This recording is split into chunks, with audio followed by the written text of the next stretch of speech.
ಬೇಕೇ ಬೇಕು ನ್ಯಾಯ ಬೇಕು ಬೇಕೇ ಬೇಕು ನ್ಯಾಯ ಬೇಕು ಭ್ರಷ್ಟಾಧಿಕಾರ ನೀರಾವರಿ ಎಂಡಿ ರಾಜೇಶ್ ಅಮೀನ್ ಬಾವಿಗೆ ಭ್ರಷ್ಟಾಧಿಕಾರಿ ಬಿ ಆರ್ ರಾಥೋಡ್ಗೆ ಬೇಕೇ ಬೇಕು ನ್ಯಾಯ ಬೇಕು. ನಾವು ಸುಮಾರು ಒಂದು 15 ವರ್ಷ ಹೋರಾಡತ್ತವು. ಈಗ 4 ವರ್ಷದಾಗ ಅನ್ಕಾರೆ ಫುಲ್ ಸೀರಿಯಸ್. 3 ವರ್ಷದಾಗ ನಾವು ಸುಮಾರು ಒಂದು 10-15 ಸ್ಟ್ರೈಕ್ ಮಾಡ್ಯಾವು. ದೊಡ್ಡ ನಾಲ್ಕು ದೊಡ್ಡ ಮಾಡಿದೆವು. ಒಂದು 5-6 ಗಂಟೆ ಇಲ್ಲಿ ಮಾಡಿದೆವು. ನಮ್ಮ ಜಿಲ್ಲಾ ಉಸ್ತುವಾರಿ ಸಚಿವರು ಅನ್ಕ ಒಂದು 10 ಸರಿ ಬಂದರು. DC ಆಫೀಸ್ಗೆ ಬಂದರು, ಇಲ್ಲಿ ಬಂದರು.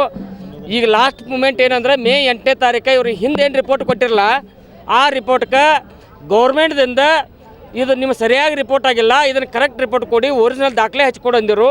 ಅದಕ್ಕೆ ಇವರು ಅಡ್ಡ ಬಾರ್ದು ಕಳಿಸಿರು. ಆ ರಿಪೋರ್ಟ್ ಅವ್ರನ್ನ ನಾವು ಸತೀಶ್ ಸಾವ್ಕಾರ ನಾವು ಕೂಡಿ ಕರೆಕ್ಟ್ ಬೆಂಗಳೂರಾಗ ಮಾಡಿ ಕಳಿಸಿದ್ದು. ಈಗ ಏನು ಮಾಡ್ಯಾರ ಅಂದ್ರೆ ಯಾವುದೇ ಮೂಲ ದಾಖಲೆ ಇಲ್ಲದ ಏನೂ ಇಲ್ಲದ ಮತ್ತು ಇವ್ರು 150 ಎಕರೆ ಬಿಡ್ರಿ, ನೀವು ಒಂದು 50 ಎಕರೆ ಒಂದು ಮತ್ತೆ ಬಿಡ್ರಿ, ಒಂದು 200 ಎಕರೆ ಬಿಡ್ರಿ, ಉಳಿದು ಮಾಡ್ತಾವೆ ಅಂತೇಳಿ ಅವ್ರ ಸ್ವಂತ ಫೈಲ್ ಕಳಿಸಿರು. ನಿನ್ನೆ ನಾನು ನೋಡಕ್ಕೆ ಬನ್ನಿ, ನೋಡಕ್ಕೆ ಬಂದ ಕೂಡಲೇ ಫೈಲೆಲ್ಲ ಅಡ್ಡ ಬರೆದು ಕಳಿಸಿರು. ಅಂದ ಕೂಡಲೇ ನಾವು ಇಲ್ಲೇ ಧರಣಿ ಮಾಡಕತ್ತು. ಧರಣಿ ಮಾಡಿ ರಾತ್ರಿ 12 ಗಂಟೆಗೆ ಹೇಳ್ರಿ. ಆಗೇನು ಹೇಳ್ರಿ ಅಂದ್ರೆ ನಮ್ಮ ಮೂಲ ದಾಖಲೆ ಇಲ್ಲಪ್ಪ, ನಮ್ಮದು ಬರ್ದ ತಪ್ಪಾಗೈತಿ, ಇನ್ನು ಹೆಂಗೆ ಮಾಡೋಣ ಕೇಳ್ರು. ಇದಕ್ಕೆ ಮೇನ್ ಅಕ್ವೈಸೇಷನ್ಗೆ ನೀರಾವರಿ ಅವ್ರದ್ದು ಏನೂ ಪಾತ್ರ ಇಲ್ಲ. ಫಸ್ಟ್ ಇವ್ರು ಜಮೀನು ಬೇಡೋದು ಇರ್ತೈತಿ. ಇವು ಎಲ್ಲ ಪ್ರೂವ್ಮೆಂಟ್ ಮಾಡೋದು S L O speciality already ಇವು ಜಮೀನು ಮುಳುಗ್ತಾವು. ಈಗ ಪರಿಹಾರಧನ ಕೊಟ್ಟಿಲ್ಲ, ಇವಕ್ಕೆ ಪರಿಹಾರಧನ ಕೊಡ್ರತ್ ಆಲ್ರೆಡಿ ಹೇಳಿಬಿಟ್ಟಾನ. ಈ ಮೊನ್ನೆ 12ನೇ ತಾರೀಕು ಸುದಕ್ಕೆ ಅವ ಒಂದು ರಿಪೋರ್ಟ್ ಹಾಕ್ಯಾನ, ಇವ್ರು ಪರಿಹಾರಧನ ಕೊಡ್ರಿ, ಇವ್ರು ಪರಿಹಾರಧನ ಕೊಟ್ಟಿಲ್ಲತ್ತಿ. ಅವ್ರ ರಿಪೋರ್ಟ್ಗೆ ವಿರುದ್ಧವಾಗಿ ಇವು ಸ್ವಂತ ದಾಖಲೆಗಳಿಲ್ಲದ ಇವರು ಲಂಚ ತಗೋರೋ ಸಂಬಂಧ ರಾಜೇಶ್ ಅಮೀನ್ ಬಾವಿ 5 ಕೋಟಿ ಕೇಳಿದ್ದ, ಇವು 2 ಕೋಟಿ ಕೊಡಿದ್ದ. ಲಂಚ ಕೊಡ್ದಾಗತ್ಲೆ ಇವರ ನಮ್ಮನ್ನು ಈ ರೀತಿ ಹರಾಸ್ಮೆಂಟ್ ಮಾಡತ್ತಾರ.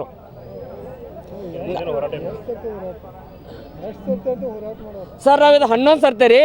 ಮತ್ತು ಅವ್ರು ರಾಜೇಶ್ ಅಮೀನ್ ಬಾವಿಗೆ ರಾಠೋಡ್ಗ ಮಾನ್ಯ ಜಿಲ್ಲಾ ಉಸ್ತುವಾರಿ ಸಚಿವರ ಬೆಂಗಳೂರು ಅವ್ರ ಮನ್ಯಾಗ 4 ಸರ್ತಿ ನಾನು ಅವ್ರು ಕರೆದು ರೈತರ ಕೆಲಸ ಮಾಡ್ರಪ್ಪ ಅಂತೇಳಿ ನಮ್ಮ ಸಚಿವರು ಹೇಳಿದಾರೆ. ಹೇಳ್ರೂ ಮಾಡಲ್ಲ. ಇನ್ನು ಎಷ್ಟು ಸರ್ತಿ ಹೋರಾಟ ಇಲ್ಲರಿ, ಇದೇ ಫೈನಲ್ಲ. ನಮಗೆ ಎಷ್ಟು ದಿವಸ ಆದ್ರೂ ತಿಂಗಳಾಗಲಿ ವರ್ಷ ಆಗಲಿ ಬೇಕಾದ್ರೆ ನಮಗೆ ಪರಿಹಾರಧನ ಕೊಡಬೇಕು. ಒಂದು ಇಲ್ಲತ್ತು ನಮ್ಮ ಭೂಮಿಯಾಗ ನೀರು ನಿಲ್ಲಿಸಬಾರ್ದು, ನಾವು ದುಡುತ್ತಿರ್ತವು, ನಮಗೆ ನೀರು ನಿಲ್ಲಿಸೋದು ಬೇಡ, ನಮ್ಮ ಭೂಮಿ ಬಿಟ್ಟು ಕೊಡಬೇಕು. ಒಂದು ಅಲ್ಲಿ ಬಿಡದ್ಯಾಗ 2.5 ಕೋಟಿ ಎಕರೆಗೆ ಒಂದು ಕೊಡತ್ತಾರ, ಅಲ್ಲಿ ರೈತರ ಜಮೀನು ಕೊಡೋನಿಲ್ಲ, ರೈತರು ಕುಡ್ದಲತ್ತೆ ಸ್ಟ್ರೈಕ್ ಮಾಡತ್ತಾರು. ನಮ್ಮದು 50 ವರ್ಷ ಆಯ್ತು ಇವ್ರು ಭೂಮಿ ತೊಗೊಂಡಾರು, ನಮಗೆ ಪರಿಹಾರಧನ ಕೊಡೋನಿಲ್ಲ. ನಾವು ಏನು ಮಾಡ್ಬೇಕು ಹೇಳ್ರಿ? ಕಂಟಿನ್ಯೂ ಹೇಳಿ ಸರ್, ವರ್ಷ ಆದ್ರೂ ನಾವು ಇಲ್ಲಿಂದ ಇನ್ನು ಬಿಟ್ಟು ಹೇಳಂಗಿಲ್ಲ. ನಮ್ಮ ಜಮೀನು ಹೋಗಿದಾವೆ, ನಾವು ಎಟ್ಟರೆ ಓಡಾಡೋಣ್ರಿ. ಹೈಕೋರ್ಟ್ ಆರ್ಡರ್ ಆಗಿದಾವು, ಎಲ್ಲ ರಿಪೋರ್ಟ್ ಆಗಿದಾವೆ. ಆದ್ರೂ ಇವ್ರು ಅಡ್ಡಾಡ್ ಬರೆಯತ್ತಾರು. ಈಗ ಒಪ್ಕೊಂಡಾರ ರಾತ್ರಿ ನನ್ನ ಲೆಕ್ಕಲೆ ಮಾಡ್ಬೋದು. ನಮ್ಮ ತಾಕ ಮೂಲ ದಾಖಲೆ ಇಲ್ಲಪ್ಪ, ನಮಗೆ ಬರೋದು ಇದಾಗೈತಿ, ಸರಿ ಮಾಡ್ತಾವ ಹೇಳ್ಯಾರ. ಬಾಯ್ಲೆ ಬೇಡ, ನಾ ಬಾಯ್ಲೆ ಬೇಡ, ನೀವು ಸರಿ ಮಾಡಿದ ತಕ್ಕ ನಾ ಹೇಳೋದಿಲ್ಲ ತಿಳಿದನು. MD ಬರೋ ತಕ್ಕ ನಾ ಹೇಳೋದಿಲ್ಲ. ರಿಪೋರ್ಟ್ ಸರಿ ಮಾಡಿ MD ಬರ್ಬೇಕಿಲ್ಲ. ಮತ್ತು ಇನ್ನೊಂದು ಇಲ್ಲಿ 10 ಊರಾಗ TV ಮುಖಾಂತರ ಹೇಳ್ತಾನೆ, ಯಾರ ಎಕ್ಸ್ಪೈರ್ಡ್ ಆರ ನಾವು ಡೆಡ್ ಬಾಡಿ ತಂದು ಇಲ್ಲಿ ಇಡವ್ರು. ನಂಬೋದು ಕರೆಕ್ಟ್ ಬರೋದು ಗೌರ್ಮೆಂಟ್ಗೆ ರಿಪೇಟ್ 10 ಮಂದಿ ಸತ್ತರು ನಾವು ಇಲ್ಲಿ ಇಡವ್ರ. ನಾವು ಡೆಡ್ ಬಾಡಿ ಇಲ್ಲಿಂದ ಎಬ್ಸಂಗಿಲ್ಲ. ಇದು ಮೇನ್ ಕಾರಣ ಇದೆ.